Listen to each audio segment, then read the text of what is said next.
So hello students, अगर आप लोग भी जा रहे हैं कल यानी कि 24 फरवरी 2025 को अपना बोर्ड का पेपर देने, तो बच्चों ये वीडियो आपके लिए काफ़ी ज़्यादा मोस्ट इंपॉर्टेंट होने वाली है। क्योंकि मेरे प्यारे विद्यार्थी, आज के इस वीडियो में मैं एकदम ट्रिक के साथ आपको बताऊंगा कि आचार्य हजारी प्रसाद द्विवेदी का जीवन परिचय कैसे आप लोग याद कर सकते हैं। ठीक है, आचार्य हजारी प्रसाद जी का जीवन परिचय आप लोग याद करिए और जाके बोर्ड परीक्षा की कॉपी पे फोड़ के आइए। ठीक है, तो यहाँ पे सबसे पहले देखो, यहाँ पे सबसे पहले आप लोगों को जीवन परिचय हेडिंग डालें, एकदम आसान भाषा में लिख के लाए हो, एकदम आसान भाषा में, इससे आसान बच्चों आपको कहीं नहीं मिलेगा। ठीक है, तो इसको आप लोग एकदम अच्छे तरीके से पढ़ के जाइए और अपनी बोर्ड परीक्षा में बवाल मचा दीजिए। ठीक है, तो पहले इसको सुनते जाओ, सुन सुन के मात्र आप लोगों को याद हो जाएगा। प्यारे विद्यार्थी, मात्र आप लोगों को इसको 2-3 बार सुन लो, सुन के ही आप लोगों को आचार्य हजारी प्रसाद जी का जीवन परिचय याद हो जाएगा। और मेरे प्यारे विद्यार्थी, मैं आपसे बताऊं, ये बहुत ज्यादा इंपॉर्टेंट जीवन परिचय है। ठीक है, तो आप लोगों को पैरे स्टूडेंट्स इसको जरूर तैयार करके ही जाना है, मिस बिल्कुल भी नहीं करना है। ठीक है, हिंदी के श्रेष्ठ निबंधकार आचार्य हजारी प्रसाद द्विवेदी का जन्म सन 1907 ईस्वी में बलिया जिले के दुबे का छपरा नामक ग्राम में हुआ था।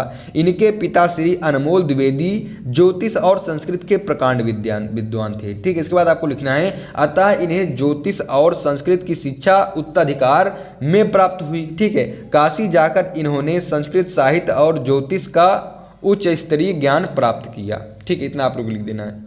इसके बाद लिखना है, इनकी प्रतिभा का विशेष विकास क्या लिखा है यहाँ पे, विश्वविख्यात संस्था शांति निकेतन में हुआ। ठीक है, विश्वविख्यात संस्था शांति निकेतन में हुआ। वहाँ 11 वर्ष तक हिंदी भवन निदेशक के रूप में कार्य करते रहे। ठीक है, तो इतना आप लोगों को आचार्य हजारी प्रसाद जी के जीवन परिचय में लिख देना है। यहाँ पे आपको लिखना साहित्यिक योगदान, या तो आप लोगों को प्यारे विद्यार्थी लिखना साहित्यिक परिचय, कुछ भी आप लोग हेडिंग डाल दे सकते हैं अपने मनपसंद के हिसाब से। आचार्य हजारी प्रसाद द्विवेदी साहित्य के प्रख्यात निबंधकार, इतिहास लेखक, अन्वेषक, आलोचक, संपादक तथा उपन्यासकार भी थे। वह अतिरिक्त कुशल वक्ता और सफल अध्यापक भी थे। ठीक है, वे मौलिक चिंतक, भारतीय संस्कृत और इतिहास के मर्मज्ञ, बंगाल तथा संस्कृत के प्रकांड विद्वान थे। इनकी रचनाओं में नवीनता और प्राचीनता का अपूर्व समन्वय था।